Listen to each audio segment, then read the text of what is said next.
The Yellow Brick Road. This video does not reflect the actual views of real people. These are actors playing a role to entertain audiences. No persons or animals were harmed in the making of this video. Gosh, I love YouTube and I love Google.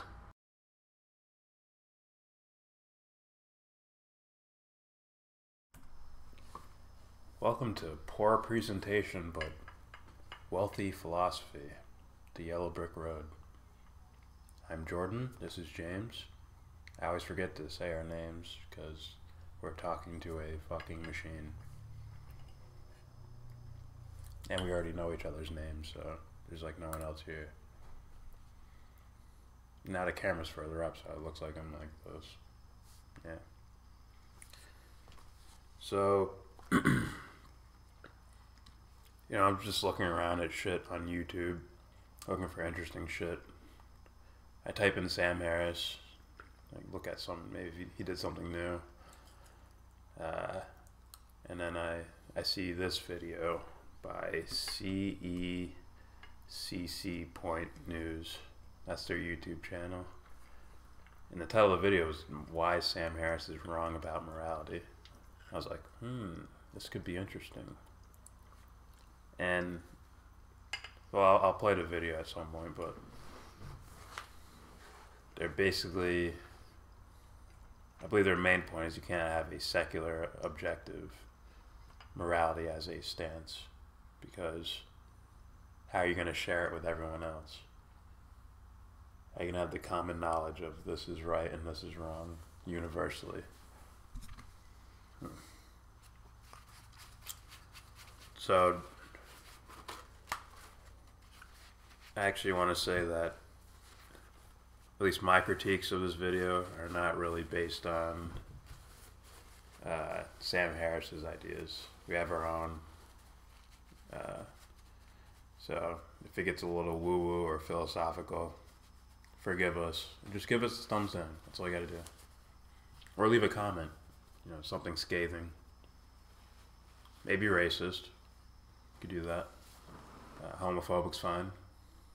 You won't be banned. Nothing bad will happen. Just go for it. And now we start Ceccpoint News on why Sam Harris is wrong about morality. One thing people talk about, or at least a lot of public intellectuals talk about, is the idea of an objective secular morality, right? Something that we can prove objectively that can define morality for everybody, right? And then a lot of people like Jordan Peterson will go even further and say, we can go even further with religious morality, right? Right. That's what he says. Another additional layer. An additional layer, a protective belt in a way. Stefan Molyneux and Sam Harris, and Sam, they both talk about objective morality, although I think Stefan does a better job. But I still think Sam Harris is almost as important in this respect. I think Molyneux does a better job with sort of laying out, logical rules and spelling everything out for you. I think Harris leans more towards what I think morality should be about when you're trying to connect it to other people and talk about it with other people. It should be more of almost like a common sense thing, rather than explain scientific theory and, logic, jumping on top of logic in order to make this sound logical. That's just my opinion. The biggest problem with even establishing some form of objective morality is that there are many people, I wouldn't be surprised if it's not the majority of people, who agree that morality is subjective. Right? So if you can't even agree that morality is objective, how do you go on establishing what that objective morality is? What is right? What is wrong? Well, once again, you're speaking on the social level, right? By calling it subjective morality, we're already establishing that it's there regardless of choice, regardless of perspective, regardless of opinion. Just like you can observe a car accident to where a red car runs into a blue car, but someone can clearly observe it and then just lie and say, no, that red one hit the blue one. It's like that doesn't change what objectively happened. Same thing with morality.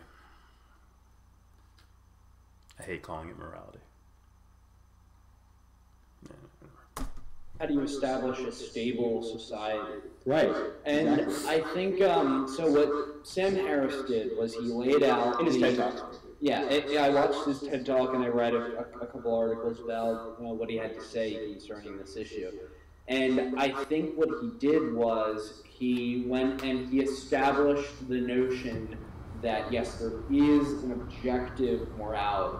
And and he rejected obviously the idea that there's a subjective morality, and his whole argument was, and this is sort of the problem that I had with it, he just gave that framework. He said, okay, well, look at one end of the spectrum and one extreme, and doesn't this seem ridiculous relative to the expectations that you have, the internal prejudice that you might have towards the norms that you're familiar with? And he says, we can obviously, and this is what I don't like, the whole like, well, obviously this is bad, without proving objectively. It's like, but isn't that just bad relative to what you know is good? Exactly. And so,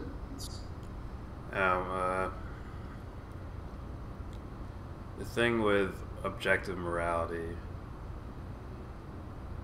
well, I'm gonna just, once again, this is the way I look at it, is that what we call objective is actually the subjective thing, and the thing that we actually know that is actually tangible to us is the internal, or what we normally call subjective. So that allows for that little reversal, allows for a objective morality from inside out, rather than someone writing the law down and then moving inward,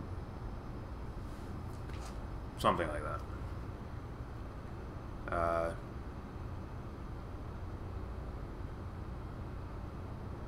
Yeah.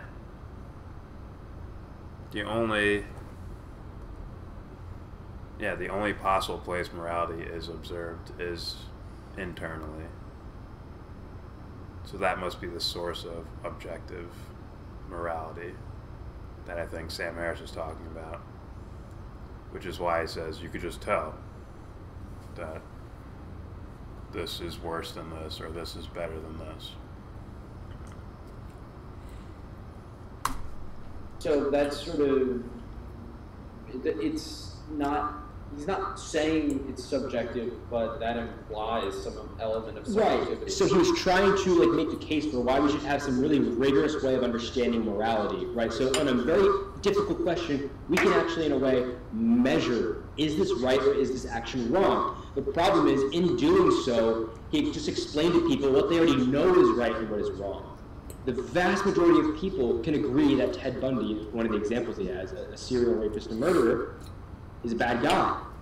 Right. The problem is, if you can't agree on why, you can't take that and apply it anywhere else, because then anywhere else is just your opinion. If you can't explain why Ted Bundy is evil, or his actions are evil, then you can't apply that anywhere else. If you're not able to apply that anywhere else, then you have gone nowhere. You've accomplished nothing. You've just already restated that I don't like Ted Bundy, and you're just as confused about another act as you were before. I think Harris established I think the full example is Ted Bundy versus the Dalai Lama. And I believe he does that just so, okay, even without a reason, you can say this guy's actions are better than this guy's actions. That means that there needs to be an arbiter of deciding what's better than the other. Thus, there must be an objective good. I think that was Sam Harris's argument. I don't know if he explained it that way or not. But yeah, I think that was Harris's thing. And it was generally a refutation of the idea put forward by Scottish philosopher David Hume, who said you cannot derive an ought from an is. So you say science is fundamentally the study of what is the objective reality around us. But there's no, so a will to do something, or to say, okay, well, you need to do this, or this is preferable for you to do. obviously requires a subjective will to do something. It requires subjective will, right? And so that ties into what Stefan Molyneux says concerning the idea that you cannot, so something like a moral proposition can't be, what did he say, a positive, I forget what it was called, but saying that you must affirmatively do something. You know, you must. Right. You can't doing something that's moral can't be something that you have to do. It has to be something that you can't do. And that. I would have worded that differently, but I agree with that. It can't be immoral unless it's by choice. I wouldn't phrase it like it's something, as in something you have to do no matter what, or something you can't do no matter what. I would phrase it as you have to actually choose to do something moral in order to make it actually moral, right? I can't program a robot to be moral. I can program it to follow rules, but I can't program it to be like, this is the good thing, so I'm choosing to do this. I was about to say robots. Can't have them. Yeah, essentially. That we know of. What we define Never know. as a robot. Okay. Yeah. Depends. No. Depends. No. Depends. No, it doesn't. Depends. No. What we define as a robot. This is a robot. Okay, but there could be a shitload of definitions for robots. Right. Dude, it's a machine. Straight up. Nothing else. Okay. Then that, yeah. I didn't say cyborg. I didn't say like some sort of humanoid or straight up. Okay. Right.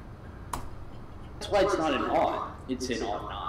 Exactly. Right? And there is sort of a difference there. It's like rights. And An inaction can't be morally wrong.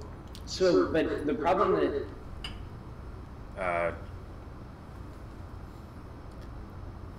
Can inaction be morally wrong? Yeah, I agree with that. In my mind, I was thinking you were leaning towards apathy couldn't be morally wrong, but apathy is definitely on the moral spectrum, I would say. But that would obviously take an observation of something and making a choice, thus putting it in the realm of morality. As soon as you add choice, you add morality to it. Just like you add truth and all the other faculties, care, and their polar opposites. Truth, lies, love, non-love, call that apathy. I don't think love's the opposite of hate. Love is the opposite of hate, or hate is the opposite of love. I consider complete apathy the opposite of love. Yep.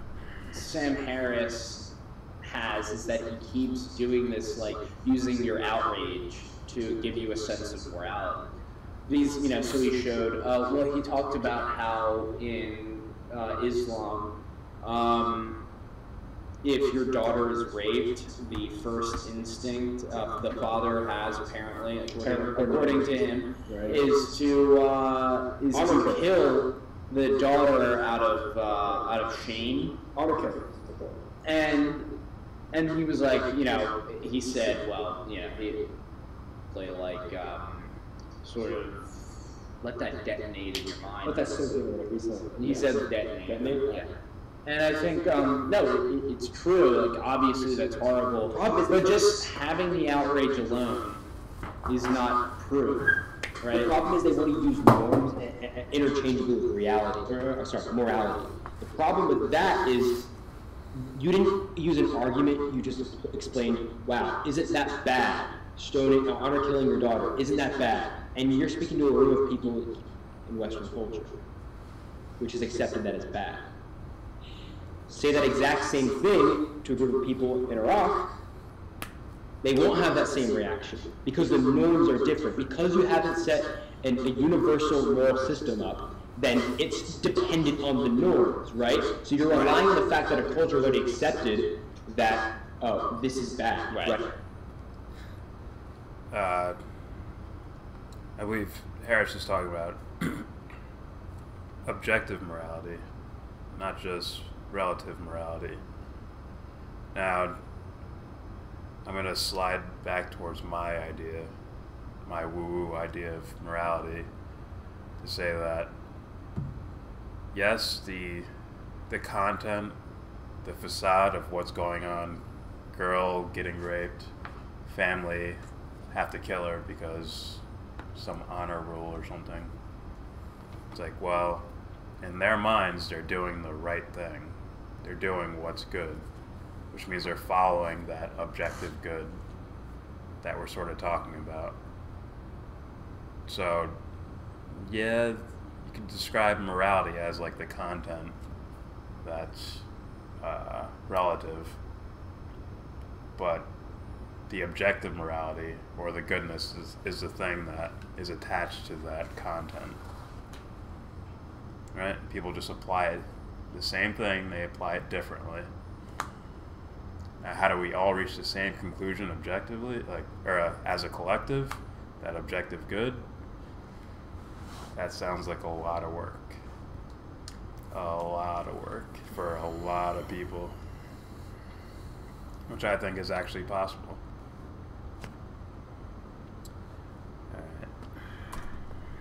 Honor killings are bad. But if you say that to a culture that hasn't accepted that, then guess what?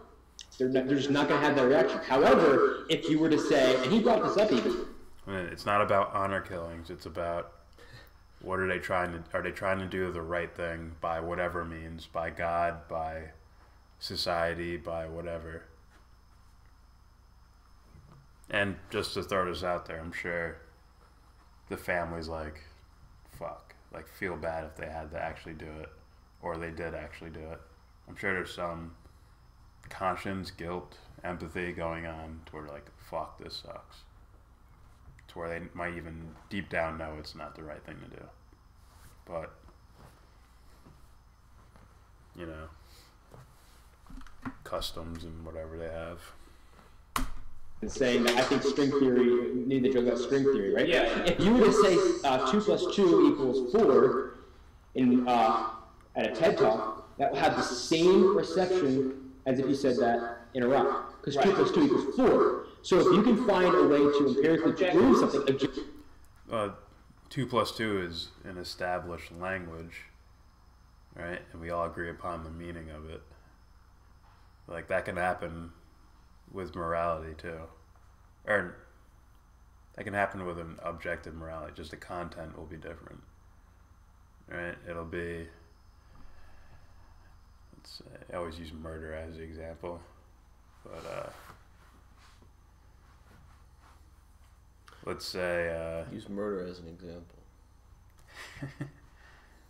Let's say I don't know, a husband cheats on a wife. He's like, I'm gonna kill you, right? Murder. And then the other example with the daughter gets raped and they have to kill her or something. It's like, that's also murder. And it's sort of... Fuck, I forgot my point. I feel like Carl Pilkington.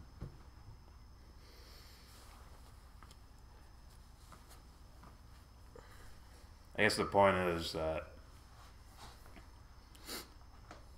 the objective wrong is pretty obvious there. Right? I don't know, just forget about it. The point was lost. Exactly. Exactly. It's not dependent on cultures. It's not dependent on even politics. Hopefully. All right, the common language part.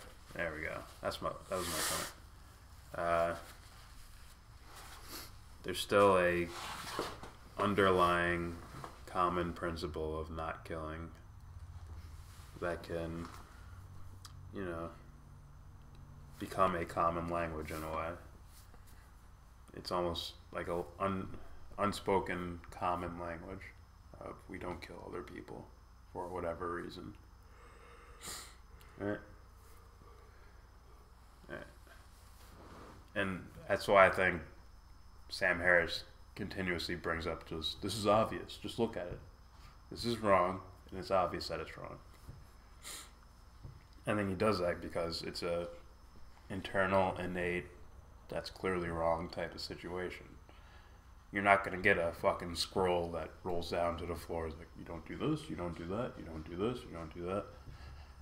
That just sounds unrealistic, because that's not where morals don't come from the paper into the brain, into the heart and the soul. It's the other way around.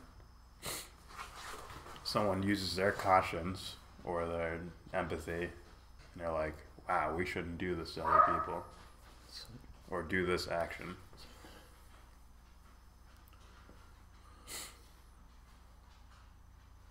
I guess we are equals. I can put up with you for a little while longer.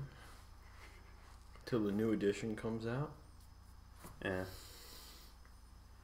I did have a point about different, like, well, you know, leaning towards the woo-woo part, where morality and objective good come from.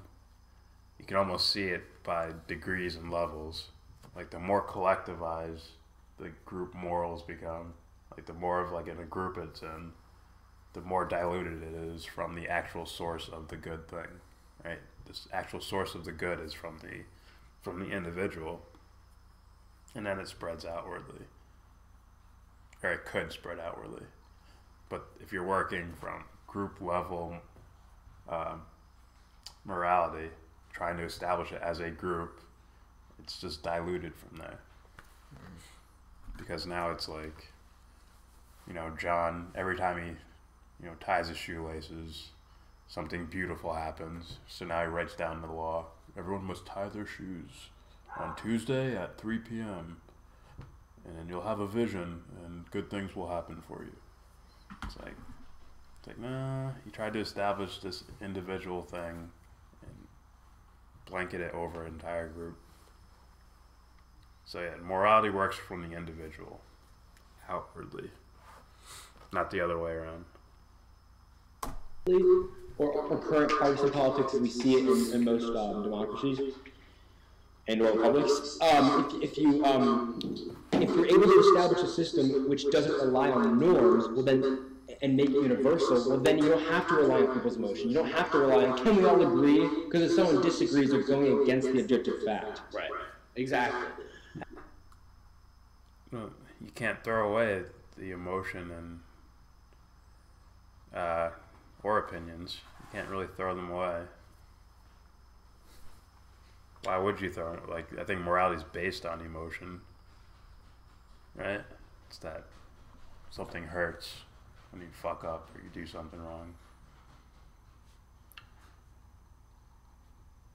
You in pain right now? Either you hurt someone else, they hurt you, you hurt someone else and it hurts the people around that other person, and so a lot of it's based on compassion and empathy anyways. So you can't throw away emotional tools. Those are the basis of objective morality, or at least the hints at them, right? It's something within you trying to tell you something about whatever situation. And I think, and that's the problem he has. He never really laid that out. He just relied on, like, here's why there should be objective morality, because you think things are wrong, right? He failed the test of universality. You know what I mean? Yeah, he did. He ended up He used subjectivity to try to prove morality, and it kind to of try didn't to work. prove an objective fact. It's like using emotions to prove law. It's not like you don't have emotions, but you don't prove things using them. Right. You Yes, you do. That's the source of morality. Right? Am I wrong about that? Is that a sarcastic question? And if you're doing shit that... No, you. If you're doing shit that hurts people and you don't care about it, then you're probably a robot, or like the Terminator or some shit. But, you know. Today, you know, I hit my head and all of a sudden I just don't care about your kind. Oh, here. Oh, my bad. I cared. I lost it. So, yeah, this is why I make the distinction between objective and subjective. That's why I flipped them around. Because the more you get objective, the less you actually are. You have to cut off everything and just observe it as it is. It's like you can't get rid of yourself. Again, so stop trying to do that. It's like the whole veil of ignorance thing. It's remove yourself from the situation and judge it. It's like then who?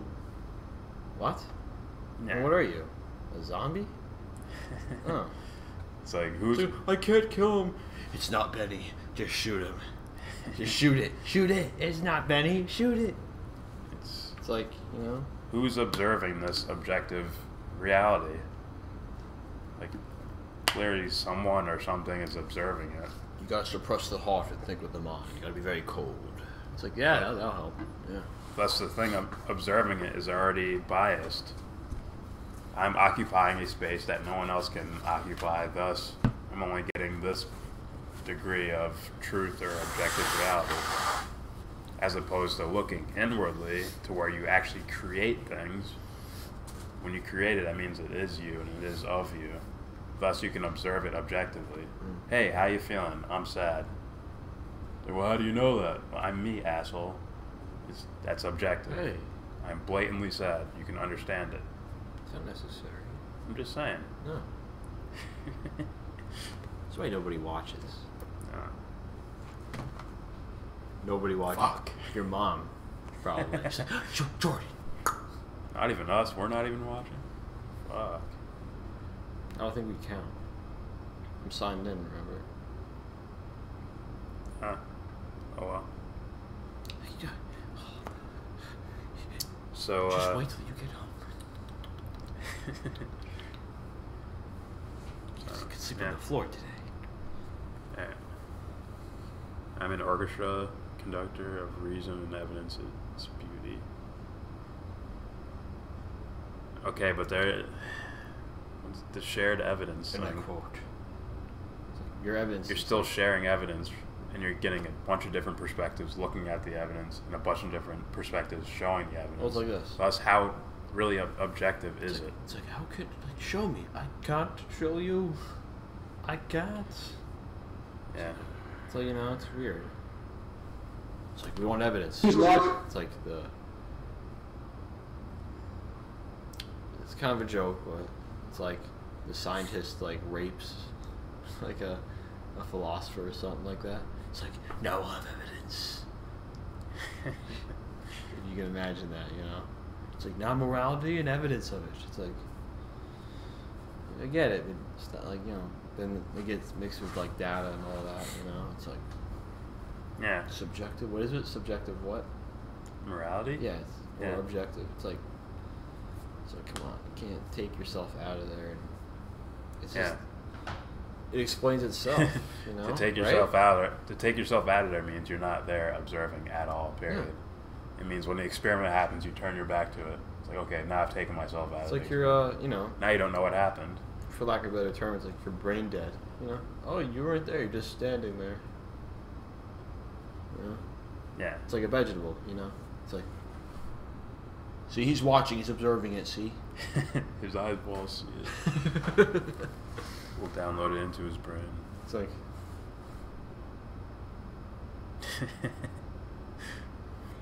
That's so funny, actually. It's like the only way for it to actually be objective externally is to just not be here at all. Or be God and be everything simultaneously. Nah, you just gotta be like... If you can be the planet, yourself, and everything else, be the universe, while observing it at the same time. Was it observing it what? What's the term? To observe, like if I'm brain dead? I'm observing it what, basically? Experiment? No. To observe something. Oh, objectively? Okay, let's observe this objectively. You can do that. Go ahead. Emotions the feel, emotions the will, right? But the logic has to be the thing that proves it. And he spoke of the utility of proving objective morality, and yet he failed to really have an objective proof of it. Right, and I'm not saying he has to lay out an entire system, but he didn't even begin to start with that. But I do agree with you, and so enough, that's the criticism part. Yeah, I almost think Harris could. I don't know, it depends on what he really thinks about objective morality, but I think he can knock this argument down. Really, like, poke at just one individual and just start breaking layers and walls down towards, like, it might turn into like a Peterson situation, like we're all Christian, we just don't know it, or something like that. We all believe in God, but might not realize it, something like that.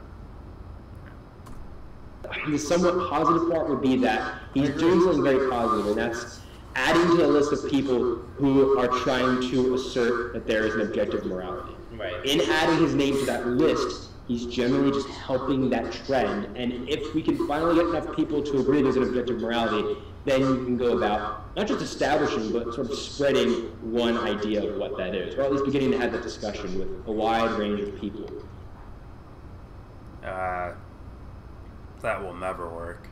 Why not? Because it's a trick. It's because you're a man. You can't trick people into say, okay, if enough people start believing in an objective good, then we can start writing rules. Oh, tricking people into believing something. Then right? It's not actually ethics. It's pretending. Huh? Tricking someone into believing something. Well, if you get it, what I got from what they're saying is that if you get enough like high-level intellectuals to say that there is an objective good, and someday they can write some fucking rules down, and we'll have a universal collective. Yeah, that sounds like bullshit. the Ten Commandments. Yeah. Listen. Don't steal. Don't kill anybody. So look at the size of his brain. But yeah, that's ethics for robots. That's programming ones and zeros into someone's mind. I'm not making fun of the Ten Commandments. I'm just saying it's like a very simplistic idea of what the right thing to do is. You know, it doesn't talk about why. It just talk about because I don't have the words for it. Yeah. You can't trick anybody. It's like it's the same thing of like implementing some sort of like ideal onto someone else, and they're not exactly sure why, but they're told it's the right thing to do. Billy, do it. Yeah. If you understand where the objective morality comes from, which is why Sam Harris keeps saying, "Come on, you can just see that this is worse than this." Once you understand where that objective morality comes from, you'll realize you can't trick people into it. And you can't write it on a fucking scroll and write it on golden scroll and say, this is what we're doing now. So Sam Harris opens the scroll in midair, he's like writing it. That shit will not work. As he's writing it, laser beams fire out of his eyes. Who does that? Think Club. That's the name of his channel. It's like a little bit too much. It's like his demigod-ing. It's like his face goes like this. It's like lasers. All right, that's our little critique / commentary on Ceccpoint news. Check their channel out. Subscribe to them. Give them money, and give us a thumbs down.